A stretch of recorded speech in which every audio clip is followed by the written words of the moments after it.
নমস্কার বন্ধুরা, অর্চনার কিচেনে আপনাদের সবাইকে স্বাগত।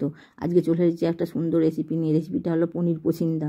তার জন্য একটা পনিরের বড় টুকরো আমি নিয়ে নিয়েছি, সেটাকে সাইজ করে কেটে নিচ্ছি।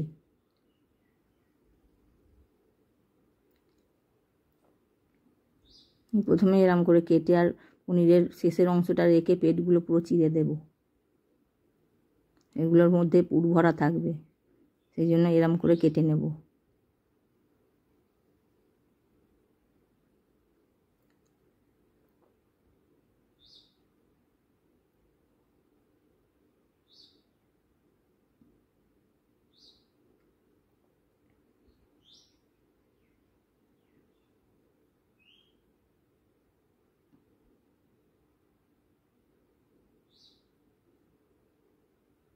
আর এতে একটু বিট লবণ,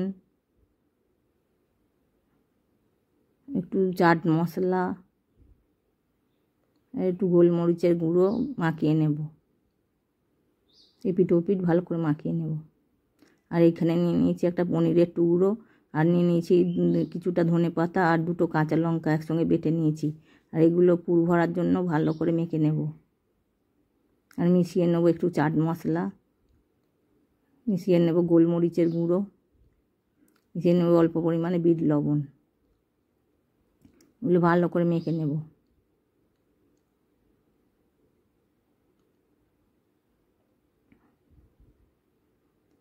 এবার পনিরের টুকরোগুলোর মধ্যেখানে প্রত্যেকটাতে ভালো করে আমি পুর ভরে নেব।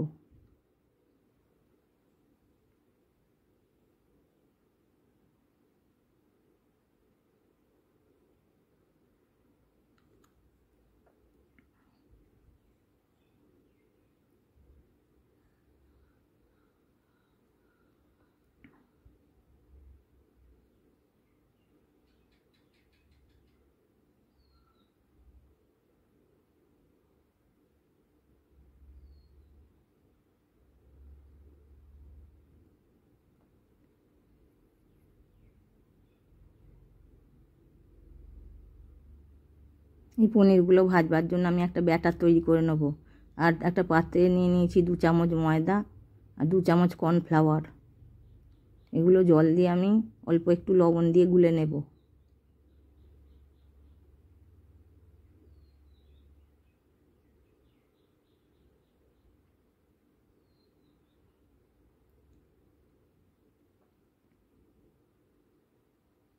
লবণ আর একটু গোলমরিচের গুঁড়ো দিয়ে দেব। আর একটু অল্প জল দিয়ে গুলে একটা ঘন ব্যাটার তৈরি করে নেব।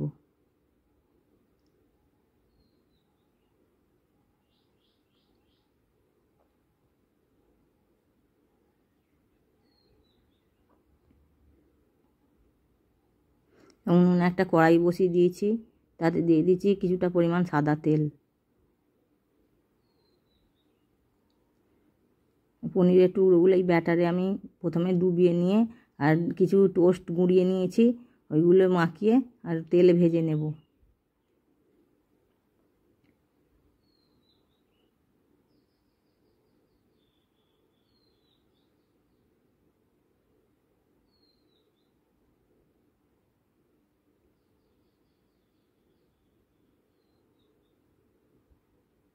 এপিঠ ওপিঠ ভালো করে আমি ভেজে নেব লাল লাল করে।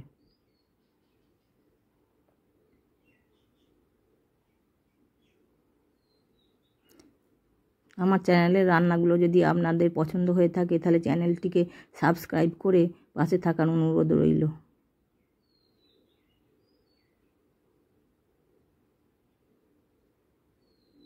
এরকম করে প্রত্যেকটা পনিরের টুকরো আমি ভেজে নেব।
প্রত্যেকটা পনির এরকম করে আমি ভেজে নেব। এবার পনির পসিন্দাগুলো আমি সস আর কাসুন্দির সঙ্গে পরিবেশন করব। নমস্কার।